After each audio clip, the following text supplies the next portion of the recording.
Hey y'all, today we're going to make chicken gnocchi soup. It's an Italian pasta. It's considered a pasta over there, but it's actually made with potatoes.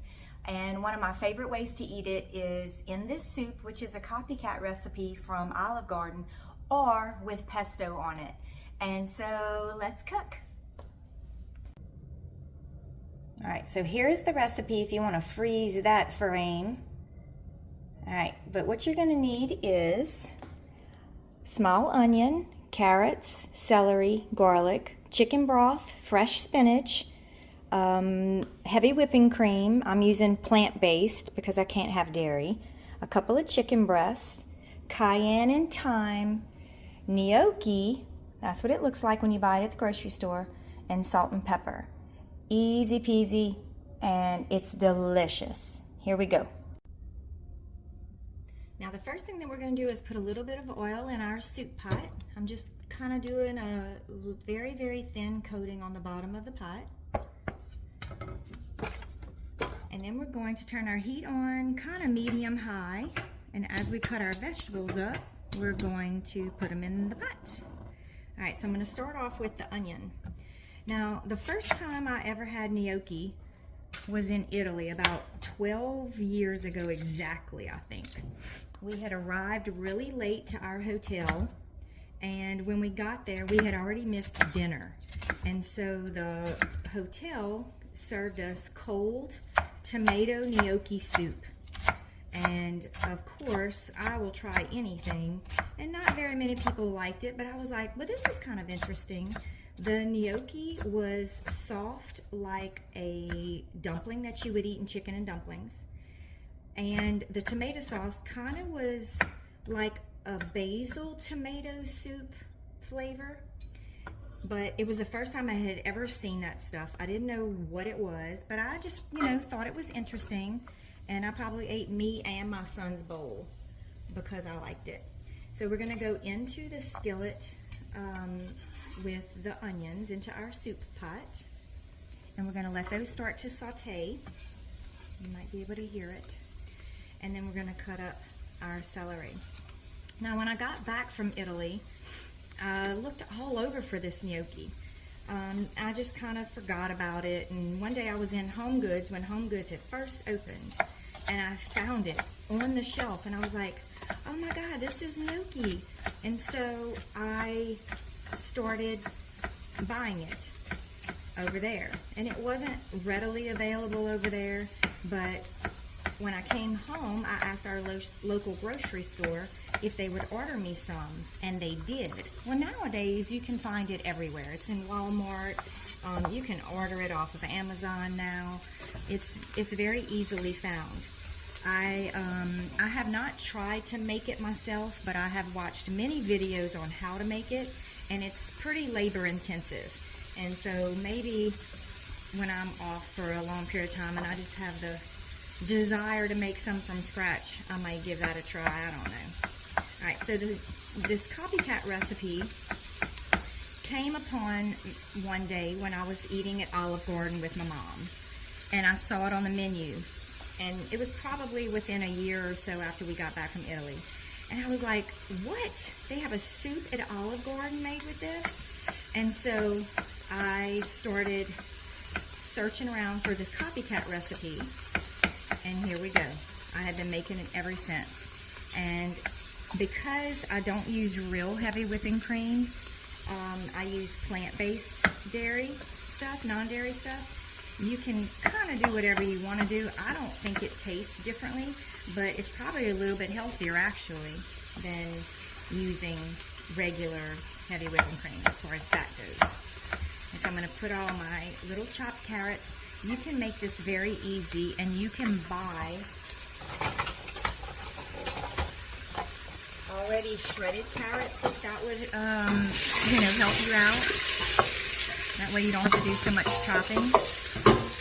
I am using a red onion or a purple onion just because I like the flavor of it in this kind of dish. So I'm using a whole onion, and all I did was cut the ends off, peel the bad part off, and rough dice it. and go into the pot. Now this is a soup, but last summer when we went back to Italy, we were in one of the cities or whatever, and it was on the menu, and it was called pesto gnocchi, and I ordered it, and it was delicious. That was the best pesto I've ever had in my life, and I have made it here since at school for the kids by just buying jar pesto and cooking it and putting it on there. And you know, of course, it wasn't as good because it wasn't homemade and really fresh. It was store-bought and been sitting on the shelf. But you know, it made me think that might be a reason why I would want to make some fresh. And it was delicious when I ate it abroad. Alright, so in the pot we have our carrots, celery, and onion. And I'll show you what that looks like in a minute, but I'm just sauteing those. And I'm going to go ahead and prep a tablespoon of garlic. And I'm going to do about 2 of these cloves because I don't think you can put too much garlic in food. That's my opinion. I love it. And it's healthy.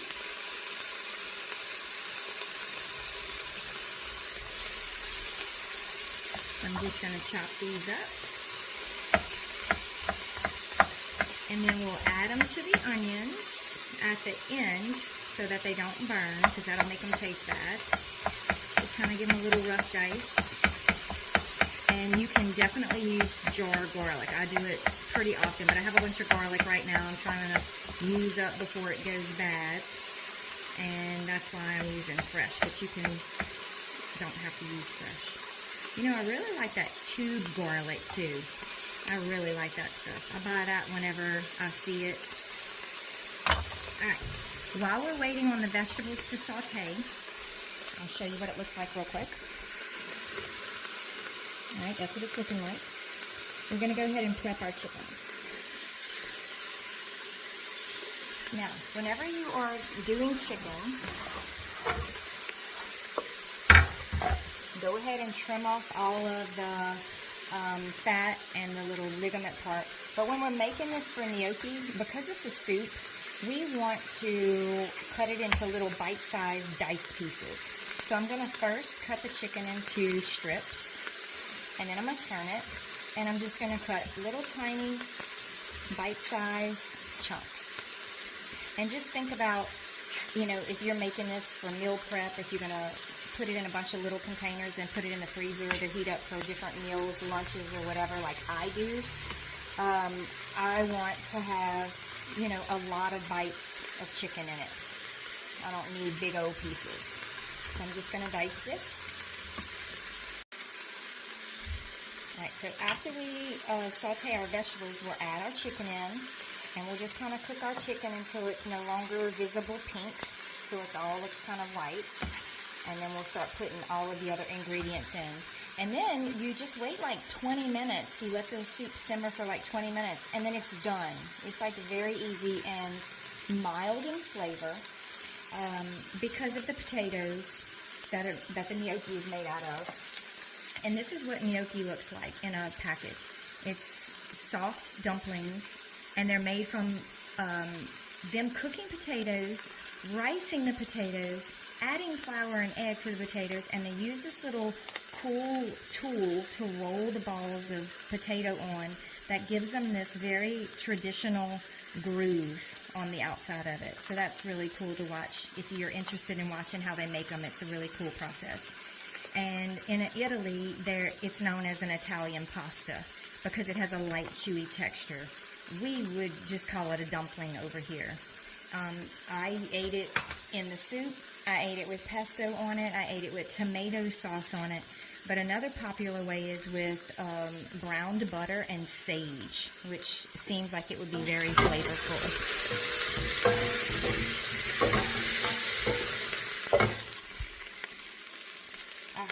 Alright, now we're going to add the chicken in. We're going to let the chicken cook for a couple of minutes. And then we will add all of the other ingredients in. Now when your chicken has no more visible pink, you can go ahead and add in your garlic. And remember, if you add your garlic in too soon, the high heat is going to kind of burn it and give it this bitter taste, and so you don't want that. We're going to let that saute just a minute while we add in these couple of seasonings. So I'm going to add a little bit of salt and pepper, a little bit of salt, tiny bit of cayenne, maybe a quarter of a teaspoon. You know, they don't season their food like this in Italy, so I'm trying to keep it true to what it tastes like. But the secret ingredient, or the distinct ingredient, not really a secret, is thyme.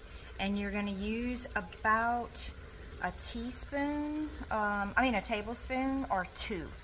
I tend to lean to the 2 tablespoons because I really, really like that flavor.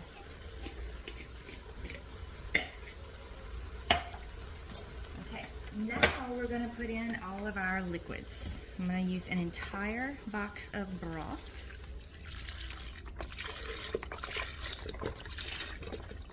And I'm trying to get rid of this spicy chicken broth, so I'm going to put a little splash of that in there. Maybe like a 1/4 cup. You can use water, but chicken broth is always more flavorful. Now we're going to also put in 2 of these small boxes, which is going to be the equivalent of about 4 cups of whipping cream. Maybe, if it lets me. All right, now I don't know if I have anybody in here that can't have any dairy, but a lot of companies have started making this dairy-free heavy whipping cream, and so I've been substituting it in a lot of recipes that I miss eating because I can't have it, and it's not too bad. It's not great, like it's not as good as regular heavy whipping cream, but it's a good alternative if you can't have it, or if you're feeding somebody who can't have it. All right, so I'm going all in with that, and then we're going to go ahead and put in our gnocchi. And I'm doing 2 packs because I like it, so I like to have a lot of the dumplings in my soup. Now you can buy these at Walmart now. They sell them at TJ Maxx. Our local grocery store has them. And then I'm going to take a handful of fresh spinach, probably like a couple of handfuls, because if you have ever cooked with spinach, it cooks down to like nothing. So you kind of have to put a lot in it to get it a little bit. And I'm just going to run my knife through it. Well, Kevin's all standing in my feet. And I'm just going to rough chop it. I'm going to give him a leaf. There, you go. And I'm going to make sure these are all like little dices, not strips, but like little tiny flecks of green. Because when they cook and I serve them up into separate containers, I like to have a lot of spinach. Plus, it's pretty healthy. So we got a lot of vegetables in this. The heavy whipping cream is plant-based, so it's not even dairy, so you're not getting all of that fat there. But it tastes like it's very rich, this soup. And if you don't want to make it, you can go and eat it at Olive Garden, because I make it like they make it. All right. Looks like a lot, but it's gonna kind of dissolve in this soup and cook down, and you're gonna get all the nutrition from it without having to chew it, because a lot of people don't like to eat it because they taste spinach, but it's not like that. All right, I'm gonna give this a little stir, and it's really thick, and we're gonna let the liquid cook the potatoes. And when the potatoes or the dumplings are tender, we'll turn it off. And then I'll let it cool in containers, after I eat some, of course, and put it up for my lunches.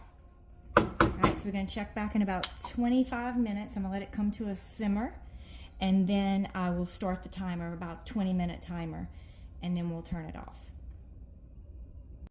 All right, so here is our soup after simmering for about 20 minutes after it came up to a slow bubble. And it's full of gnocchi. It's got chicken, spinach, cream, some herbs, and a bunch of vegetables. So I tell myself it's really healthy, but it's very delicious. So let's give it a try. All right, let's give it a taste.